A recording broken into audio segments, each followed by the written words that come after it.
Hi there, I'm Beth, and I'm back this week with another open collaboration hosted by Marna at Dolls Rescued.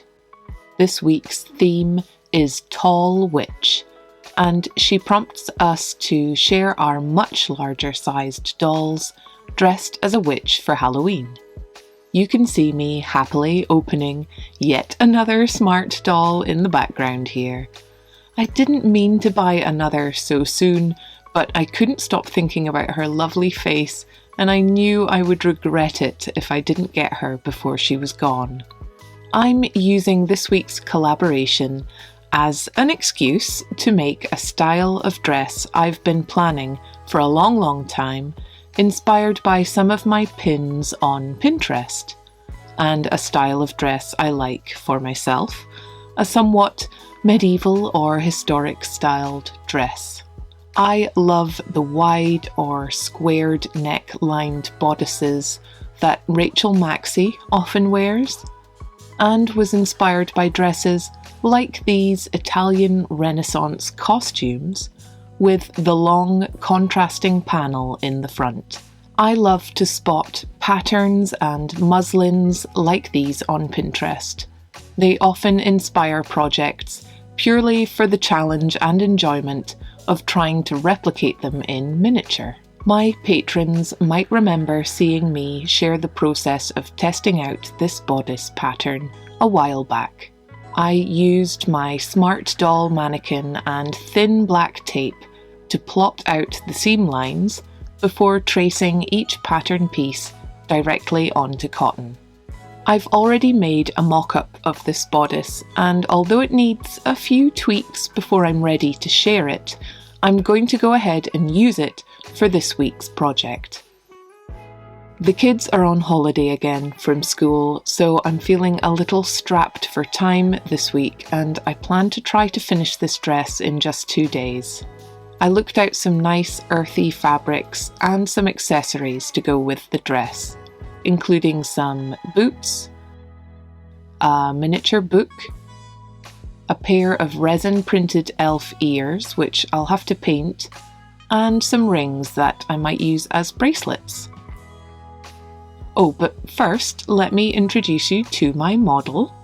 She is Scar Legion in Tea, who I have named Fiadh, a Gaelic name meaning wildness, respect, and deer. I don't know what it is about Legion, but I love her face, and I'm delighted to now have her both in Pear Cinnamon and Tea Classic. She's already had a couple different outfits on, but currently has some green arm warmers and tiny friendship bracelets that I've been making for her, as well as an Our Generation striped t-shirt, muslin scarf, and Culture Japan patterned capris. So let's see if we can't whip up a witch's dress for her.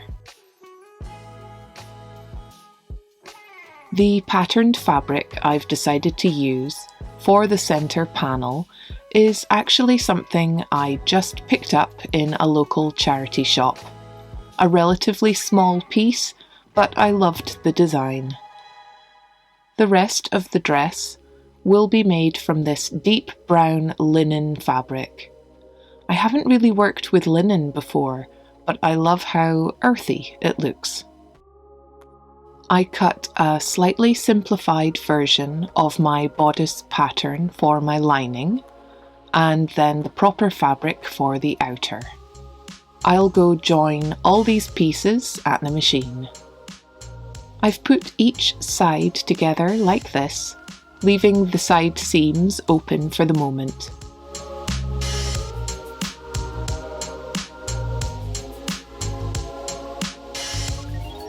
I'll press my seams before joining the lining and the outer along the armholes and neckline.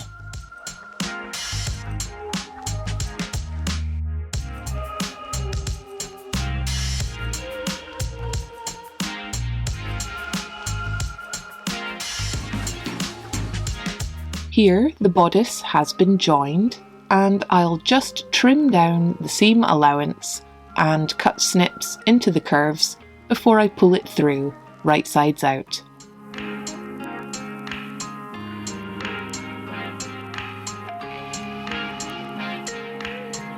Next, I'll open out and join together both of the side seams, including the lining, so when folded down there will be a nice neat seam.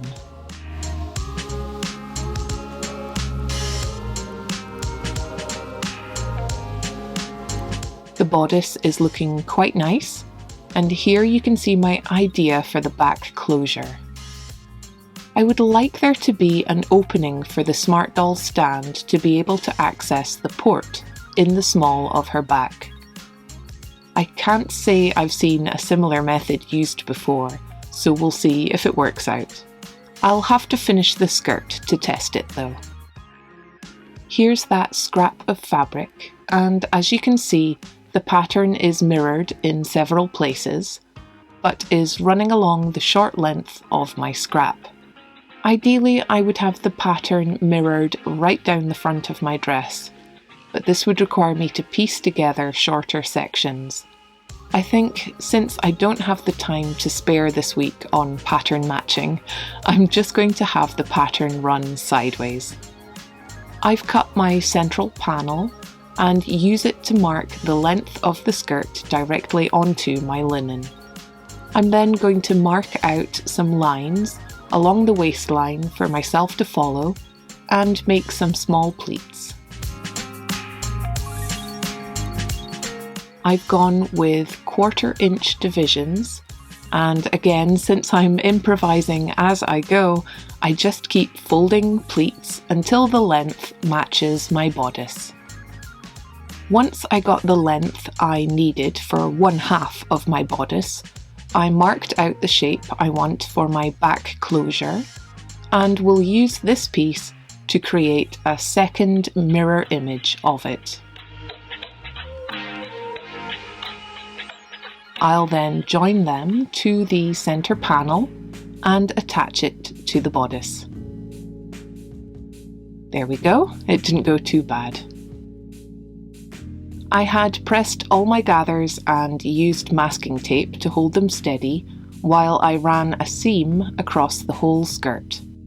I had already turned up the seam allowance for the bodice hem and the lining, so I simply aligned the bodice and the skirt and top stitched them together.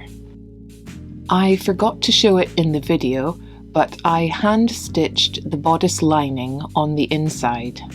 I'm really pleased with how this pattern came together. I love that wide square neckline.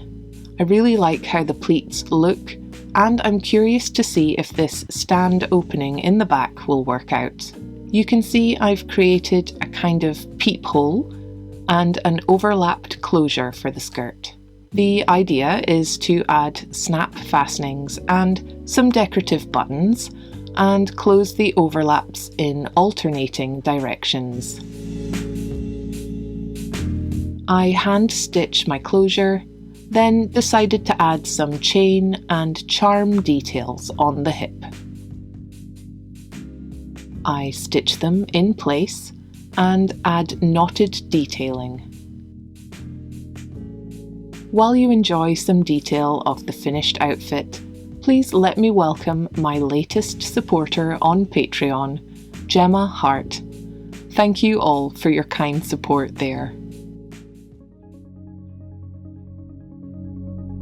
Let me also remind you that I'm going to be a vendor at the next Smart Doll Outpost, which will be in London, November 16th and 17th, as part of the London Winter Comic Con. We're all very excited to see lots of you there, and I want to remind you that tickets are still available if you can make it. There will be lots of other fantastic creators to see there, as well as Danny Chu and some of the Smart Doll team. I'll put links in the video description for you to check out.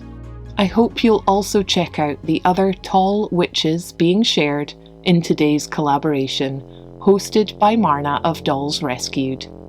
I can't wait to see them myself. So, what do you think of my Fiadh's transformation?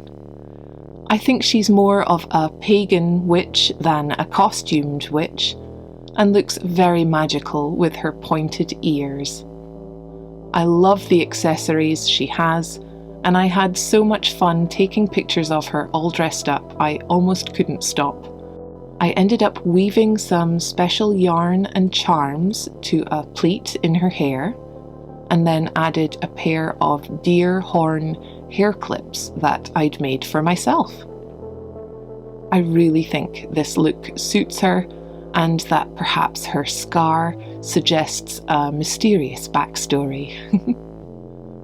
I'd love to know what you think of her in the comments below. Thank you all so much for watching. I'll see you again soon. Bye.